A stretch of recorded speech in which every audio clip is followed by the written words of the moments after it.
Jangan mencari alasan-alasan untuk membenarkan pendapat yang kita ambil pada hal yang tidak ada tuntunannya. Saya pernah dengar, Ustadz, menggerak-gerakkan begini itu untuk musir setan katanya, supaya setannya nggak datang begini. Itu nggak ada hubungannya, ya. Tidak ada hubungannya. Baik. Ya, jangan bercanda dengan agama ya.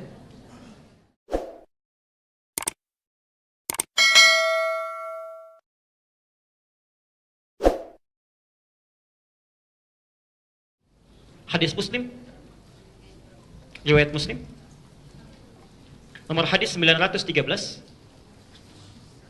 nomor hadis 913,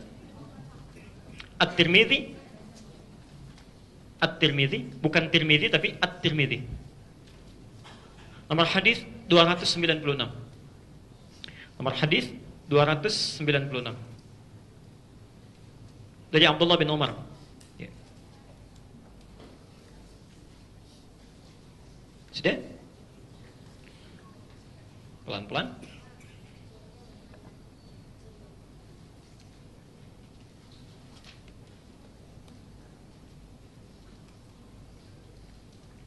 Ada lagi hadis dari Wa'il bin Hujur, Masya Allah, itu diriwayatkan kurang lebih sampai 12 orang, 12 jalur. 12 jalur. Ada 12 jalur. Kalau Anda ingin dapati 12 ini, ke-12-12-nya, itu penjelasannya sangat bagus. Ya. Cari kitabnya Syekh Mustafa Al-Adawi, namanya Syarah Ilalul Hadith. Syarah Ilalul Hadith. Ini belum ada bahasa Indonesianya. Syarah Ilalul Hadith. Syekh Mustafa Al-Adawi.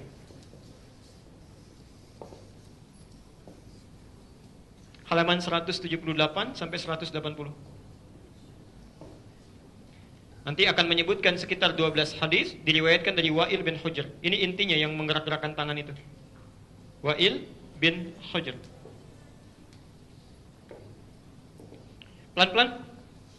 Hadis pertama dari Ibnu Umar, ya, radhiyallahu anhuma, anaknya Umar bin Khattab, semoga Allah meridhai kepada beliau dan orang tuanya.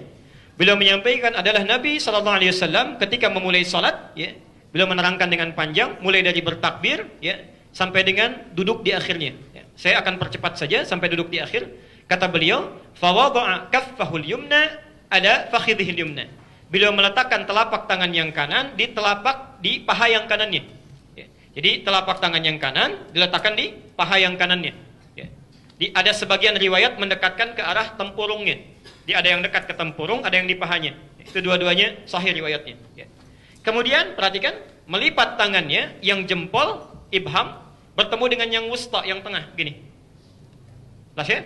Jadi, meletakkan telapak tangan di pahanya, kemudian yang jempol dilingkarkan bertemu dengan yang tengah, yang wusta, gini. Jelas ya? Bukan yang jari kelingking. Ya. Kalau yang ini apa? Manis. Kalau yang asam yang mana? Apa disebut manis ya? Nah, ini kelingking, ini manis, ini tengah, yang ini telunjuk, ini jempol. Jadi, jempol bertemu dengan yang tengah, sini. Kemudian perhatikan, mengangkat rafa'as sababah, mengangkat yang telunjuknya. Ya, mengangkat begini telunjuknya. Tsumma yad'u biha, ketika diangkat ini beliau berdoa. Beliau berdoa. Ini hadis pertama yang menyampaikan riwayat mengangkat tanpa menggerak-gerakannya. Ya, enggak pakai cuma ngangkat aja, ngangkat, tidak digerak-gerakan. Pelan-pelan. Anda bisa temukan itu di hadis Muslim, nomor hadis 913 tadi, dan At-Tirmidzi nomor hadis 296. Ya. Hadisnya dari Ibnu Umar. Ya. Jadi mengangkat telunjuk tanpa menggerak-gerakannya, cuma diangkat begini, kemudian tanpa digerak-gerakan. Pelan-pelan, saya selesaikan dulu ini ya, supaya nanti tidak bertanya lagi. Menyikapi hadis ini, hadisnya sahih. Ya, hadisnya sahih. Menyikapi hadis ini, ulama kemudian berbeda pendapat dalam prakteknya. Imam Malik, beliau berpandangan karena hadisnya mengatakan mengangkat telunjuknya saat tahiyat, meletakkan tangannya di pahanya, mengangkat kemudian jari yang telunjuknya, melipat jempol dengan jari tengahnya begini, diangkat, yad'u biha, kemudian beliau berdoa. Maka Imam Malik menyimpulkan mengangkat telunjuk saat tahiyat ini dimulai dari awal bacaan tahiyatnya. Ya. Jadi ketika Anda mengatakan at-tahiyyatu lillah, ya, atau at-tahiyyatul mubarakatus salawatut thayyibat, itu ada. Yang satu dari Abdullah bin Mas'ud, satu dari Abdullah bin Umar. Jadi ketika Anda mengatakan at-tahiyatu lillah, telunjuk diangkat begini. Ya. Jelas sampai sini? Ya, saya belum bicara kapan diturunkan ya, baru diangkat dulu saja. Nah. Kemudian kata Imam Abu Hanifah, karena petunjuk isyarat ini ketika diangkat jadi telunjuk satu jari saja, menunjuk pada kalimat tauhid, dan kebiasaan orang-orang Arab ini, Imam Abu Hanifah ini, beliau dalam penalaran itu sangat cerdas sekali. Sangat cerdas. Beliau punya keunggulan kalau membaca sesuatu itu bukan bersandar hanya pada dalil, tapi menafsirkan dalil pun lewat kaidah-kaidah bahasa, kultur dan logika. Itu Abu Hanifah. Ya, Abu Hanifah. Pernah satu kali ada orang, Pak, sombongnya luar biasa. Nantangin orang sekampung. Ya, menantang orang sekampung. Jadi ulama-ulamanya ditantang. Yang bisa, mana ulama di sini yang bisa jawab pertanyaan saya, itu orang hebat. Kata orang ini, sekitar berkumpul ulama dan tidak ada satupun yang bisa jawab. Ya. Dia katakan, bagaimana itu Allah tidak adil dalam kehidupan? Coba, Allah menciptakan kita manusia, diminta untuk ibadah. Kalau kita salah, kita dihukum, itu wajar. Tapi kan yang paling tidak wajar, kita dihukum karena kita dicipta dari tanah, dihukum pakai api, wajar sakit. Tapi kalau setan salah, dia dihukum, dia akan dicipta dari api. Disiksa dengan api juga. Ya, jadi dia disiksa dengan bahan penciptaannya. Bagaimana bisa merasa sakit? Ya. Jadi kalau manusia dihukum, manusia terbuat dari apa? Tanah. Dari mana taunya? Al-Quran surah 15 ayat ke-28. Ya. Setan dicipta dari apa? Dari mana taunya? Satu ayat sebelumnya. Ya. Wal janna khalaqnahu min naris samum, khalaqnahu min qablu min naris samum. Dan jin kami ciptakan sebelumnya, sebelum manusia, dari api yang sangat bergejolak. Ya. Loh, apa hubungan jin dengan setan? Ya, maaf, setan itu asalnya iblis. Ya. Al-Baqarah ayat ke-34. Wa idz qulna lil malaikati isjudu li adama fasajadu illa iblis. Siapa iblis itu? Asalnya jin. Jin. Dari mana taunya? Al-Kahfi ayat ke-50. Wa idz qulna lil malaikati isjudu li adama fasajadu illa iblis kana minal jinni, adalah termasuk kalangan jin. Ketika dia menggoda Adam, disebut namanya dari iblis berubah jadi setan. Ya. Dari mana taunya? Al-Baqarah 36. Fa azallahuma syaitanu anha, disebut setan. Karena itu ketika disebutkan setan dalam konteks Quran, ada yang dikaitkan dengan jin. Dikaitkan dengan jin. Nah, kata orang ini, kalau jin sih enak, setan enak. Dicipta dari api, dikembalikan ke api. Sama aja bohong. Pada saat itu nggak ada yang bisa jawab. Tiba-tiba datanglah seorang anak, maju ke depan, menyampaikan, saya bisa menjawabnya. Persis seperti anak itu berdiri itu. Ya. Nah, itu ya. Masya Allah. Baik. Saya bisa menjawabnya. Masya Allah. Penasaran orang ini. Tapi tolong datang kemari. Tolong datang kemari. Ketika datang, itu tanpa bicara apapun langsung ditampar pipinya. Mana orang ini? Ya. Ini malah Tom Tani katanya. Kenapa Anda tampar saya? Kata orang ini, anak kecil ini, loh, apa sakit sampai Anda marah? Lah sakit katanya. Bagaimana Anda bisa merasakan sakit sementara pipi Anda dari kulit? Ya. Tangan saya pun dari kulit. Masa kulit dengan kulit terasa sakit? Maka diamlah orang itu, dibungkam dengan pernyataan anak kecil ini. Anak kecil inilah yang kemudian akan tumbuh, namanya Nu'man bin Bashir, bergelar Abu Hanifah. Abu Hanifah. Ya. Dan Abu Hanifah ini, mohon maaf Bapak Ibu sekalian, itu Masya Allah memiliki dua orang tua yang sangat saleh. Ya. Nanti di akhir, kalau masih ada waktu saya ceritakan. Dua orang saleh bertemu, melahirkan seorang anak yang sangat saleh juga. Ya. Nah, kata Imam Abu Hanifah, isyarat telunjuk saat diangkat ini sebagai isyarat penegasan akan keesaan Allah. Karena kebiasaan orang Arab kalau disebutkan Allah, Allah, Allah, itu suka mengangkat tangannya begini. Allah, Allah, Allah, mengangkat tangannya, terutama dalam syahadat. Ya, dalam syahadat. Karena itulah kata Abu Hanifah, ketika telunjuk ini diangkat, itu bukan dari awal pertamanya, tapi ketika mengucapkan asyhadu an la ilaha, diangkat begini. Ya. Dan ketika kalimat illallah sudah selesai, ditutup lagi. Selesai. Karena faidah mengangkat telunjuk ini hanya untuk mengikrarkan bahwa tiada Tuhan selain Allah. Lalu ditutup. Ya, pelan-pelan. Imam Ahmad bin Hanbal berpendapat.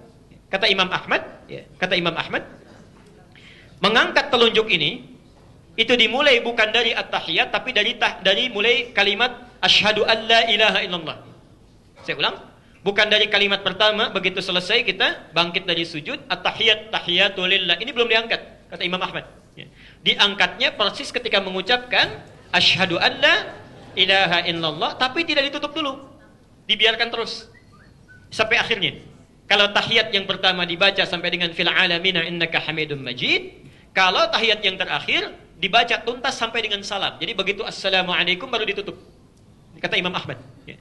Apa pandangan beliau? Ini bagus pandangannya, memadukan dalil-dalil yang ada. Kata Imam Ahmad, begitu tangan ini diangkat, kata Imam Ahmad, ya, itu menunjukkan kalimat syahadat, penunjuk itu, tapi di hadis akan disebutkan dan Nabi berdoa dengan itu.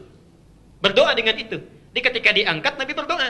Sedangkan lafaz doa itu dimulai setelah syahadat, bukan sebelum syahadat. Ya. Makanya ketika Anda berdoa, itu kan adabnya membaca salawat pada Nabi, kemudian berdoa kan?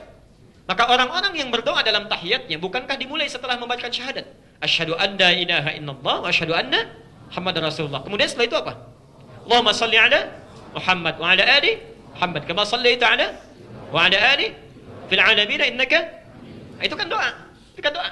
Maka kata Imam Ahmad, ketika Anda mengangkatnya dalam tahiyat, diangkat begini, jangan dulu ditutup kecuali sampai selesai fil alamin innaka hamidum majid. Dan di tahiyat terakhir diangkat baru kemudian ditutup kembali saat akan salam. Saat akan salam. Imam Malik mengangkat dari awal tadi yang pertama sampai terakhir. Ya, sampai terakhir. Diangkat begini sampai salam baru kemudian ditutup. Jelas sampai sini?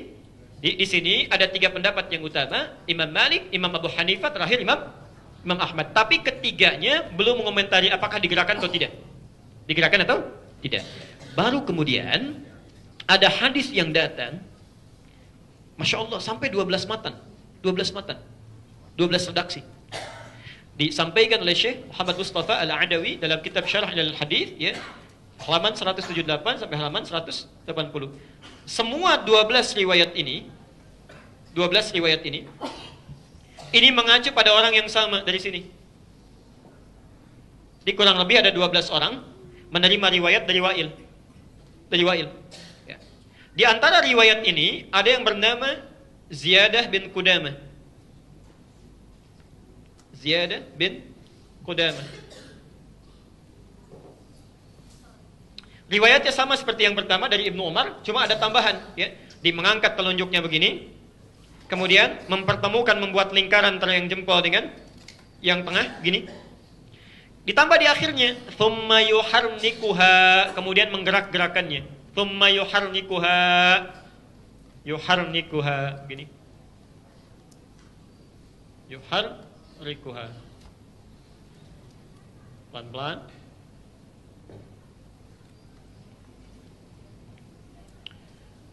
Jadi caranya sama dengan yang pertama, bisa diangkat di awal, diangkat di tengah-tengah, ditutup kembali, ya, atau diangkat tanpa ditutup sama sekali sampai akhir. Tapi yang ini, hadis kedua, itu ketika diangkat sambil menggerak-gerakkan. Jelas sampai sini? Pelan-pelan. Tsumma yuharrikuha, diangkat sambil menggerak-gerakkan. Jadi, saya mau simpulkan dulu dengan pelan-pelan. Kalau ada orang mengangkat begini tanpa menggerakkan pun, karena hadisnya juga ada, kuat riwayatnya, maka itu sah. Tidak ada masalah. Kalaupun ada yang mengangkat kemudian menggerak-gerakkan, menafsirkan di hadis ini, itu pun sah. Tidak ada masalah. Jadi tidak perlu dipertentangkan. Jelas sampai sini? Nah, jadi jangan misalnya usil, ya. Wah, misalnya ada yang angkat gak menggerak-gerakkan. Itu kurang soleh itu, ya kan? Jarinya jangan-jangan tidak bermasalah. Lu dibalas lagi gak ada kerjaan, itu kena Parkinson barangkali tangannya gini-gini. Itu berbahaya, tidak boleh saling mencela.